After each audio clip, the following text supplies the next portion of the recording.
Днес ще разгледаме релации, сравняване на множество по мощност и заедно ще решим първа задача от контролното по ДСТР на анализ на данни от 2024-2025 първи курс. Първо, какво наричаме Декартово произведение? Ако имаме две множества А и Б, тяхното Декартово произведение е множеството D, включващо всички наредени двойки от този вид, където А е елемент от множеството А, а Б е елемент от множеството Б.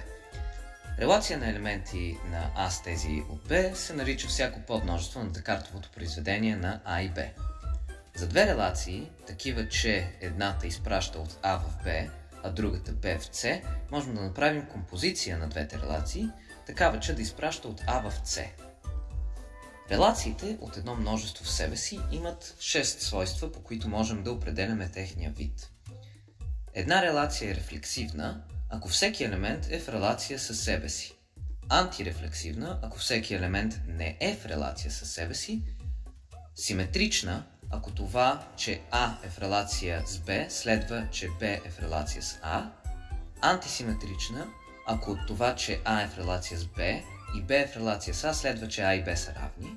И силно антисиметрична, ако от това, че А е в релация с Б, следва, че Б не е в релация с А.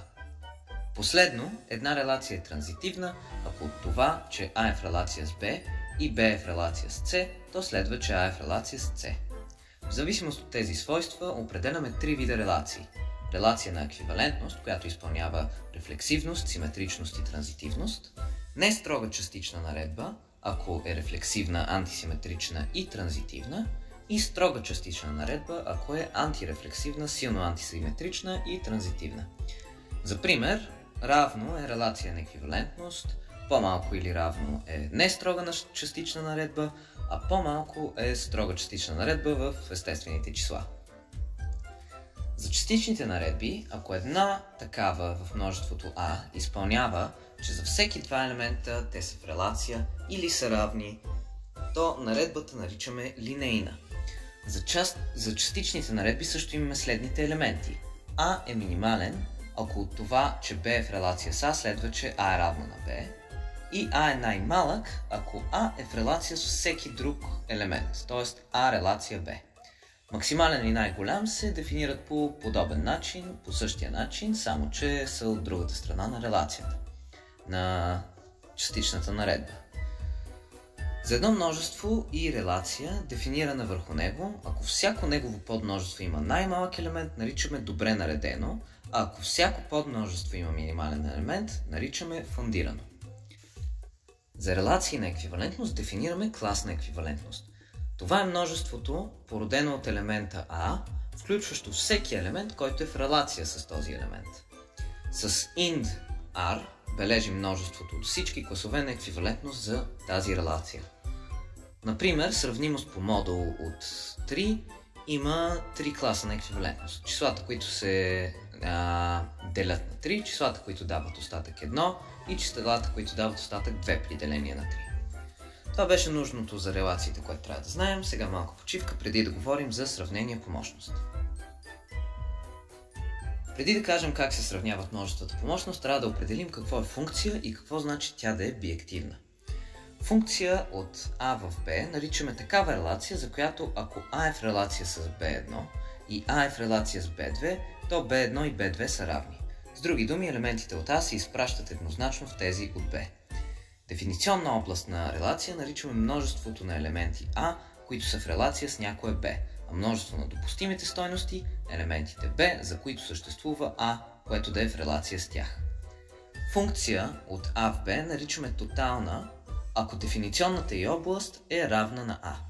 За такава функция казваме, че е сюрективна, ако множеството на допустимите стойности е равно на Б, инективна, ако елементите на Б се съпоставят еднозначно към праобразите си в А, и биективна, ако функцията е сюрективна и инективна. С това казано дефинираме понятие за сравнение по мощност. Ако от множеството А може да се състави инективна функция към множеството Б, то множеството А е по-малко или равно от Б по мощност. Ако може да се състави биекция, то двете множества са равномощни. Пример, естествените и целите числа са равномощни, защото тази функция еднозначно съпоставя едно естествено число на едно цяло. Това ни трябваше да знаем да решим първа задача от контролното, така че се подгответе психически и нека започнем. Тук може да видите условията на задачата, а ако не ви се чете, аз сега ще го обясня набързо. P е множеството на подмножества на естествените числа, а над него дефинираме релацията тройно равно, като два елемента са в релация, ако симетричната им разлика е крайно множество.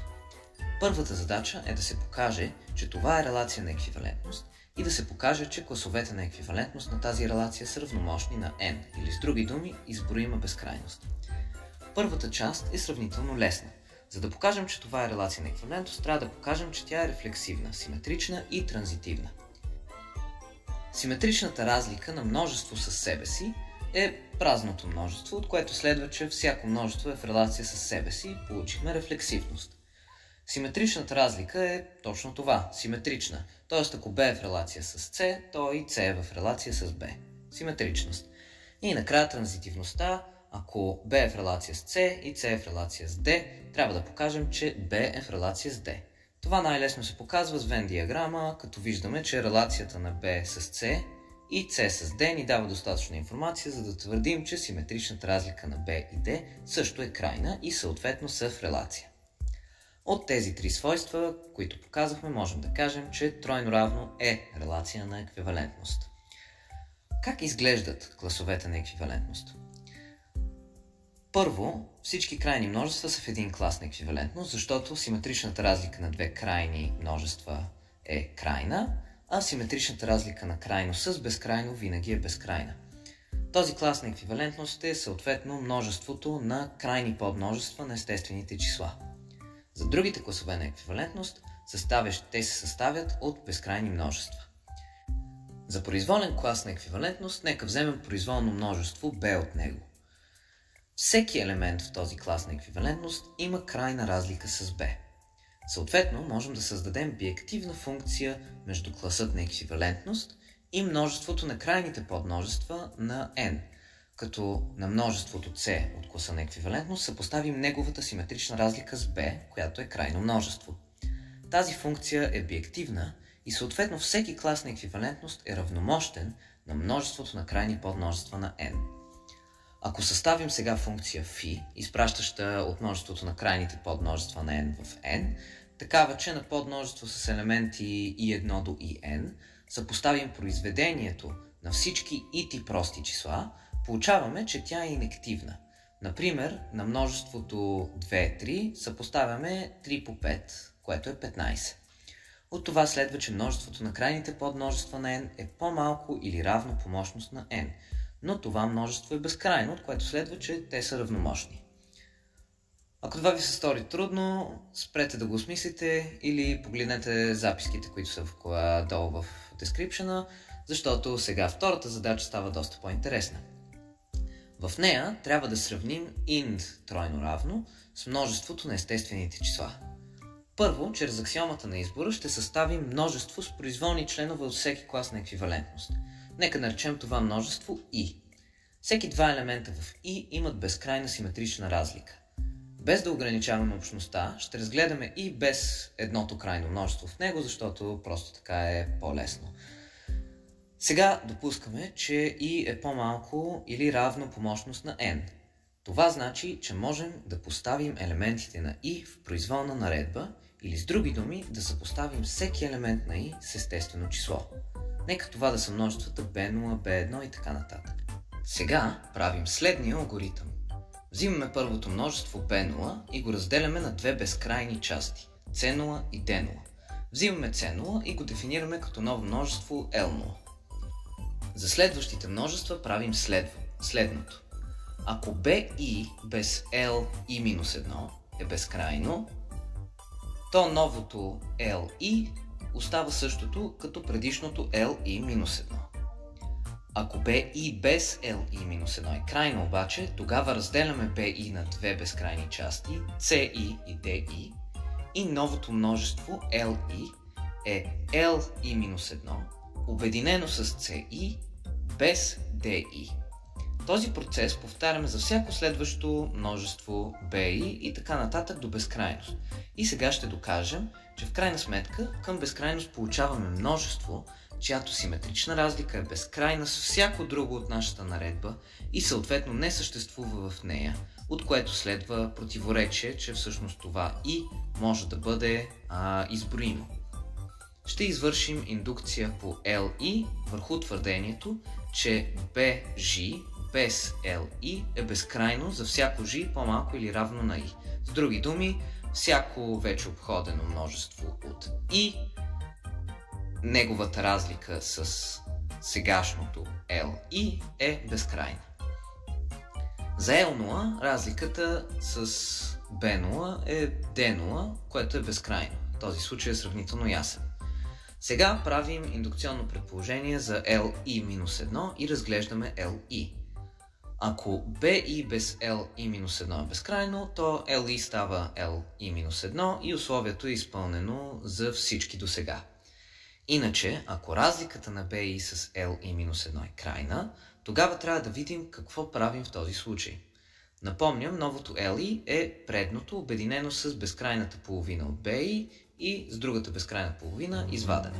Това значи, че BI без LI е DI, което е безкрайно. И сега остава да видим всички останали множества преди BI. Нека разгледаме тези Venn диаграми, за да визуализираме по-лесно какво се случва. Това в ляво е LI-1, вдясно е BI, разделено на двете си безкрайни части CI и DI, а отдолу е BG, където G е по-малко от I. От една страна, BG без LI-1 е безкрайно от индукционното предположение, а от друга, по условия на алгоритъма, знаем, че BI без LI-1 е крайно. Но това означава от предното условие, че BG без LI-1 и без BI, тази част тук, трябва да е безкрайно.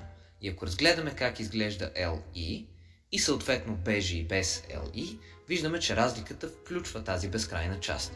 Съответно по индукция можем да кажем, че за всяко LI, BG без LI за G е по-малко от I и съответно и симетричната разлика са безкрайни. Така, след безкрайно изпълнение на алгоритъма получаваме множество, което не съществува в нашия ред, но не принадлежи и на нито един клас на еквивалентност от изброените. Съответно I не може да бъде изброимо безкрайно. Това доказателство наподобява доказателството за неизброимостта на реалните числа и съответно, ако не сте го виждали него, препоръчвам да го видите, за да може да всъщност хванете каква е идеята тук. Съответно, това, което направихме тук, int тройно равно е неизброимо безкрайно или е по-голяма по мощност строго от множеството на естествените числа. И с това всъщност решихме и втората част от задачата. Приятна вечер! Аз отивам да се напия, за да мога да забравя за тази задача.